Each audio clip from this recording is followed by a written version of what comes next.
BJP నాయకులు ఉన్నారు పైల కృష్ణారెడ్డి గారు. కృష్ణారెడ్డి గారు నమస్తే అండి. నమస్కారం సార్. కృష్ణారెడ్డి గారు, ఇక్కడ కొన్ని కీలక అంశాలు ఉన్నాయి. మొదటిది ఏంటంటే ఈ ఎన్నో ఉద్యమాలు చూశారు. రైతు ఉద్యమాలు, నల్ల చట్టాలప్పుడు రైతు ఉద్యమాలు కావచ్చు, లేకపోతే మణిపూర్ అల్లర్లప్పుడు, ఇలాంటి చాలా అంశాలప్పుడు ఎప్పుడు బీజేపీ తొణకలేదు, బెనకలేదు, నిటారుగా నిలబడ్డారు మీ నాయకులంతా కూడా. కానీ ఈ జంజీ ఉద్యమం దగ్గర నుంచి కొంత పరిస్థితులు మారాయేమో అనేట్టుగా అనిపిస్తున్నాయి పరిణామాలు. దాంతోపాటుగా అనేక కీలక అంశాలు ఏదైతే మీరు రైతులకి నిరుద్యోగులకి మీరు చెప్పిన 2 కోట్ల ఉద్యోగాలు కావచ్చు, ఆ తర్వాత ఫిగర్ నాకు కరెక్ట్గా గుర్తులేదు, నల్ల డబ్బు అందరి అకౌంట్లో కొంత కొంత వేస్తా అని చెప్పినట్టున్నారు అప్పట్లో మోడీ గారు రాకముందు కొత్తల్లో. అది ఎంత అనేది నాకు నెంబర్ సరిగ్గా గుర్తులేదు. ఇంతవరకు అదేం జరగలేదు. 15 లక్షలు 15 లక్షలు వేస్తా అన్నారు. ఇంతవరకు అయితే ఎవరి అకౌంట్లో, నా అకౌంట్లో అయితే ఏం పడలేదు. మీకు ఎవరికైనా బండి ఏమో చెప్పండి. నల్ల డబ్బు దేశానికి ఎంత వచ్చిందో కూడా నల్ల డబ్బు తీసుకొస్తా అన్నారు. స్విస్ బ్యాంక్ అకౌంట్లు క్లోజ్ చేస్తా అన్నారు. తర్వాత ఈ నగదు అప్పుడు పెద్ద నోట్లు బ్యాన్ చేసినప్పుడు ఏదో అద్భుతం జరిగిద్ది అన్నారు.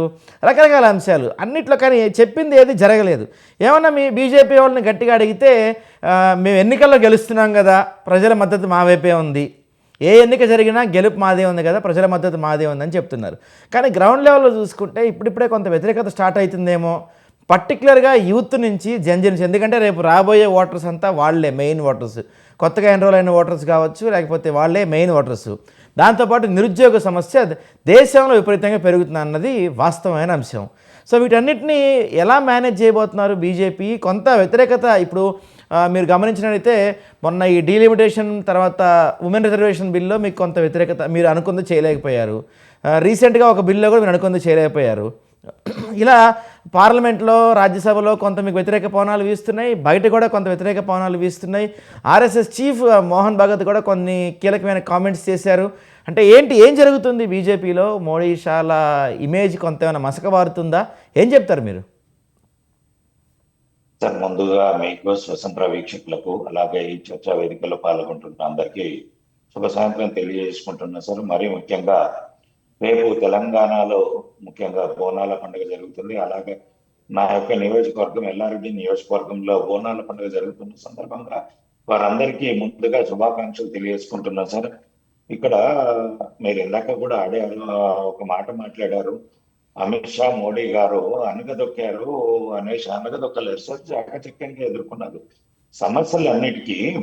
కానీ మేము ఎక్కడ ఎవరిని అనగదొక్కలేదు, ఎవరిని ఇబ్బందులు పెట్టి అణచివేత ధోరణిలో ఎప్పుడు భారతీయ జనతా పార్టీ ప్రభుత్వము ఎన్నడూ కూడా చేయలేదు. అట్లా అనుకుంటే సంవత్సరంలో రైతు ఉద్యమం జరగకపోతుండే మొన్న 25 రోజుల వరకు, 25 నుంచి 25 రోజుల వరకు ఆ ధర్నా చౌక్ లో, జంతర్ మంతర్ దగ్గర దీక్ష చేసే వాళ్ళే కాదు.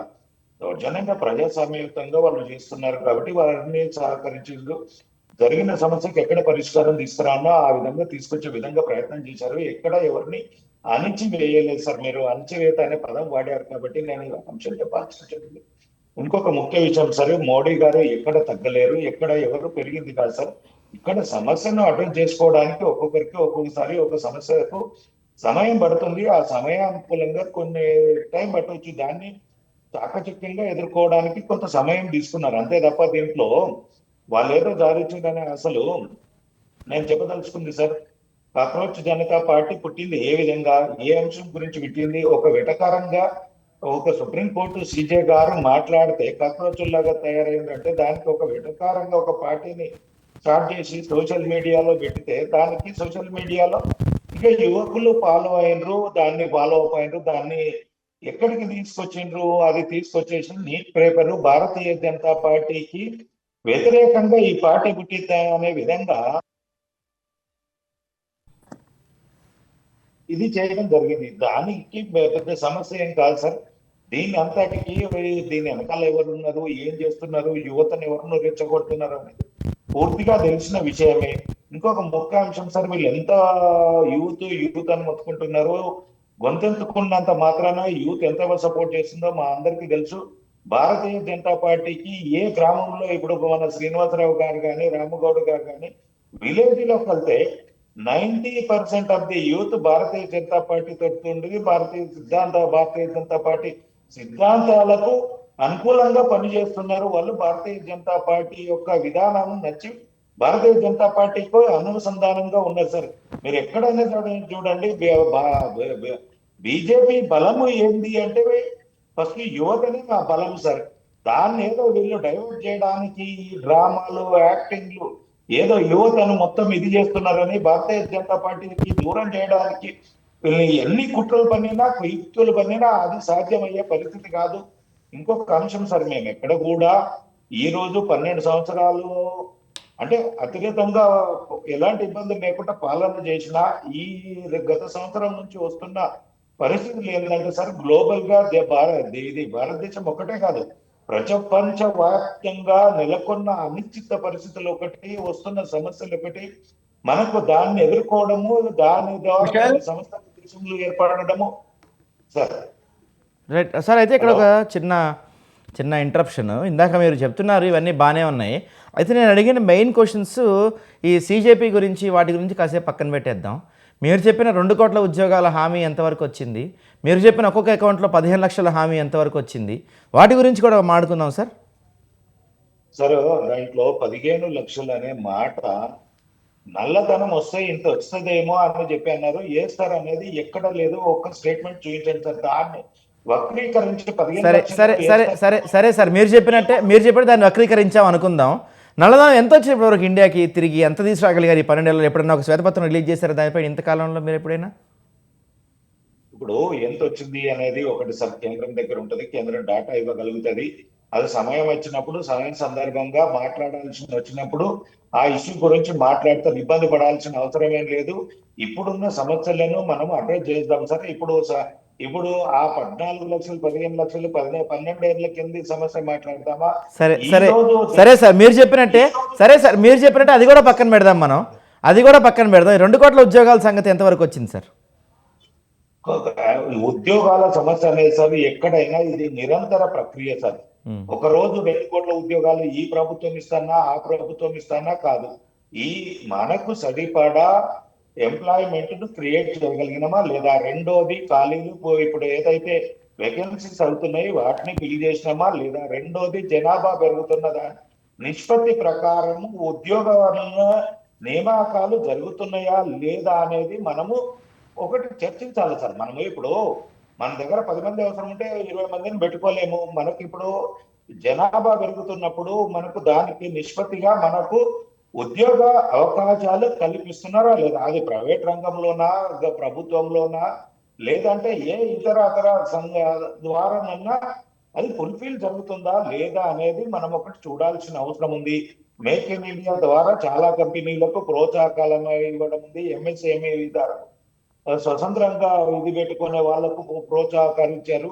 ఇప్పుడు వృత్తి అంటే 18 కులాలు ఉన్నాయి. విశ్వకర్మ దాంట్లో వాళ్ళకు కూడా 15 లక్షల అంటే 5 లక్షల నుంచి 10 లక్షలకు చేసుకొని స్వయం ఉపాధి కల్పించడానికి కూడా అది కూడా ఉద్యోగ కల్పనకి వస్తుంది సార్. ప్రతి నియోజకవర్గంలో సుమారుగా మీరు చూడండి సార్, 200 నుంచి 300 మంది వరకు విశ్వకర్మ ద్వారా వారికి అవకాశం ఇవ్వడం జరిగింది. నాయి బ్రాహ్మణులకు కానీ, వడ్రంగి వాళ్ళకు కానీ, ఇంకా మిగిలిన వాళ్ళకు కానీ అందరికీ అవకాశం కల్పించింది. ఇవన్నీ చూసుకోవాలి. ఏదో ఉద్యోగాలంటే ఒకటి గవర్నమెంట్ ఉద్యోగాల ద్వారానే చూడడము, పబ్లిక్ ను పప్పుదోగ ద్వారా పట్టించేలాగా మనం మాట్లాడుకుంటే ఇబ్బందికరంగా తయారైతుంది ప్రజలందరికీ కూడా. ఉద్యోగం అనేది ఏదో ఒక రూపంలో వారికి కలిపిందా లేదా, ఇప్పుడు కొంత గత సంవత్సరం నుంచి ఎవరము కానీ కృష్ణారెడ్డి గారు ఎక్కడా కూడా మీ మేనిఫెస్టోలో మేము ప్రభుత్వ ఉద్యోగాలు ఇస్తాం లేదు, మేము ఏదో ఉపాధి కల్పిస్తామని అంశం ఎక్కడా మీ మేనిఫెస్టోలో మెన్షన్ చేయలేదు అనుకుంటా సార్. మీరు 2 కోట్ల ప్రభుత్వ ఉద్యోగాలు ఇస్తామన్నారు. నిన్న కాంగ్రెస్ పార్టీ వాళ్ళతో కూడా మేము ఇదే అంశం మీద చర్చించాం. వాళ్ళు కూడా ఇక్కడ తెలంగాణ 2 లక్షల ప్రభుత్వ ఉద్యోగాలు ఇస్తున్నారు, కానీ 2 లక్షల మందికి ఉపాధి కల్పిస్తామని ఎక్కడ చెప్పలేదు సార్. ఇది 2 ప్రభుత్వాలు, సెంట్రల్ గవర్నమెంట్ కానీ స్టేట్ గవర్నమెంట్ కానీ కొంత వక్రీకరిస్తుంది నిరుద్యోగుల విషయంలో. దీన్ని మాత్రం కొంచెం ఆలోచించాలి. ఎందుకంటే మీరు మేనిఫెస్టోలో ఎక్కడ చెప్పరా మేము ఉపాధి కల్పిస్తామని చెప్పాలి, ఎక్కడ మేము ఉద్యోగాలు ఇస్తామని చెప్పారు. ఇప్పుడేమో ఉపాధి కల్పించామని చెప్తున్నారు. అది ఎలా మేనేజ్ అవుతుంది? సరే నేను ఇప్పుడు చెప్తాను సార్. ఇందులో ఎన్ని చెప్పినా, ఎవరు చెప్పినా, ఎన్ని పార్టీలు చెప్పినా వీళ్ళు తులం బంగారం ఇస్తామన్నారు, అటకెక్కిచ్చింది, అటే పోయింది. దళితుని ముఖ్యమంత్రి చేపిస్తా అన్నారు, వాళ్ళది అటే పోయింది.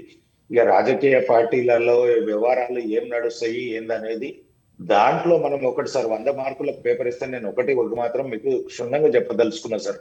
No body can 100% in this world. ఏవైనా మన త్రేతాయుగం కానీ ద్వాపర యుగంలో కానీ తప్పులు చేయకుండా ఎవరు దేవతల కాడికి వెళ్ళి కూడా జరిగేది.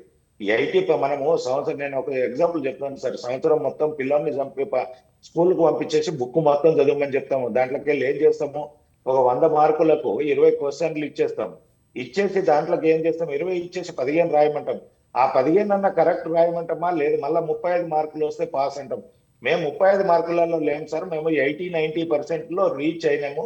100% కాకపోయినా 80 గత ప్రభుత్వాల కంటే కూడా, ఇప్పుడున్న రాష్ట్ర ప్రభుత్వాల కంటే కూడా మేము 80-90% రీచ్ అయ్యాము. భారతీయ జనతా పార్టీ అందరికంటే కూడా మేము డిస్టెన్షన్ లోనే ముందుకెళ్తున్నాం కాబట్టి, ప్రజల ఆశీర్వాదం ఉంది కాబట్టి మాకు ముందుకెళ్తున్నాము. ఇంకోటి, మీరు RSS ది మోహన్ భాగవత్ గారు విషయం చెప్పారు సార్. మోహన్ భాగవత్ గారు కానీ RSS కానీ మాకు నిర్దేశకులు. మాకు మీరు ఎక్కడైనా సరే మీరు చూడండి, రాష్ట్ర కార్యాలయంలో ఉంటే అక్కడ మాకు RSS ఒక జనరల్ సెక్రటరీ ఉంటారు. పార్టీ నిర్ణయాలు కానీ, పార్టీ విధానాలు కానీ, ప్రజా సమస్యలను అడ్రస్ చేసేటట్టు మాకు ఎప్పటికప్పుడు సలహాలు సూచనలు చేస్తూనే ఉంటారు. దానికి అనుకూలంగానే మోహన్ భాగవత్ గారు మాట్లాడారు. ఇదేదో మమ్మల్ని తప్పుపట్టారు, మా విధానాలను కాదు, కొంత ప్రజలకు రీచ్ అయ్యే దాంట్లో కొన్ని సమస్యలలోనో కొన్ని ఇబ్బందులలోనో ప్రజలకు ప్రభుత్వం చేరవేయలేనప్పుడు, మా భారతీయ జనతా పార్టీ చేరవేయలేనప్పుడు మా అనుబంధంగా ఉన్నటువంటి మా యొక్క, అంటే అనుబంధం అని కాదు కానీ మా